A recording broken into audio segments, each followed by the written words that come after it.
Bears had a bye week to get healthy.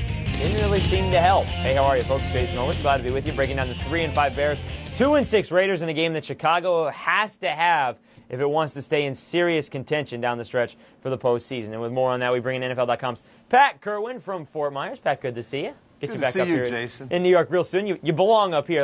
Let's be honest about that. But you know, this Chicago defense, it's not the monsters of the Midway as they've been called in years past. Right. 27th in total defense. A lot of injuries. Nathan Vasher still hurt. Brian Urlacher's nursing his injury. Darwin Walker, Tommy Harris. The list goes on and on. They all still may play. But having said all that, Oakland is trying to regain a rushing attack. Will it work this weekend? Well, a couple of things about that Bear defense you commented on. They don't force the turnovers like they used to, and that's a team that got 44 turnovers last year. Only have 13 at the midway mark. It tells you how much pressure they put on their offense. But you asked about running the ball. The Chicago Bear defense is giving it up at 4.6 a carry, and the Raiders only have one offense. Run the ball left. And Justin Fargas, I talked to Lane Kiffin about this. Justin Fargas is now his starting running back. I asked him why.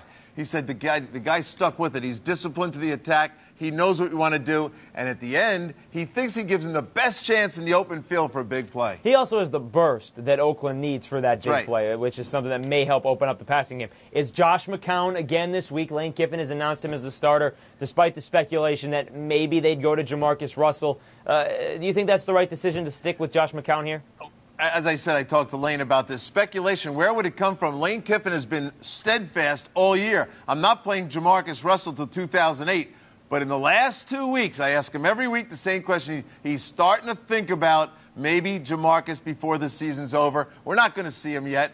Josh played terrible last week, the 3 interceptions, inexcusable, on a team that can't play very good defense, can't throw the ball very well. Giving up the ball 3 times is going to be a disaster if it happens again. But Josh goes, why? Because they want to run the ball, and they need a bootleg action off it. And Josh is going to hold the defensive player who cannot get and cave into the running game. That's why Josh is out there. Pat, you talked about the Oakland defense not being very good this year. They're 30th against the run, but the Bears have not been able to run the football. The bread and butter has not been there for Chicago.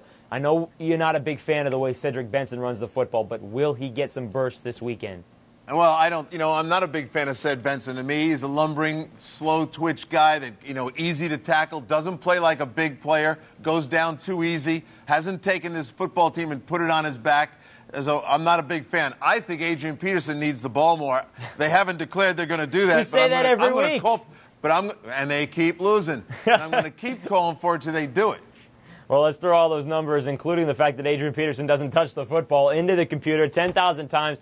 10,000 predictions. Remember, all mathematical elements. It's our AccuScore prediction, and here's what it has for this game. The Bears on the road 57% of the time get the victory, and that's unbelievable to think that the Bears were in the Super Bowl last year, and they're only 57% chance winners at Oakland. But, Pat, do you think they'll come away with the road win? Yes, I think they will come away with the road win. They're a better football team. Greasy's got to do a better job than he's doing. But I watched Brian Urlacher a lot in the last 2 weeks on tape, and I'm troubled by his ability to get off blocks. Blockers get into him way more than they used to, and he can't disengage from them. And he's not the sideline-to-sideline tackler he was in the past. He says it's because of his back. Tim Ryan, my radio partner, has talked to him about it. It is his back, but the rest helped him. I think Urlacher comes back and has a big game because he doesn't believe with 5 losses the Bears are out of it yet. Oh, they're certainly not out of it, not in the NFC by a far stretch. Pat, we will see you on Sunday, and we'll break it down Sunday night.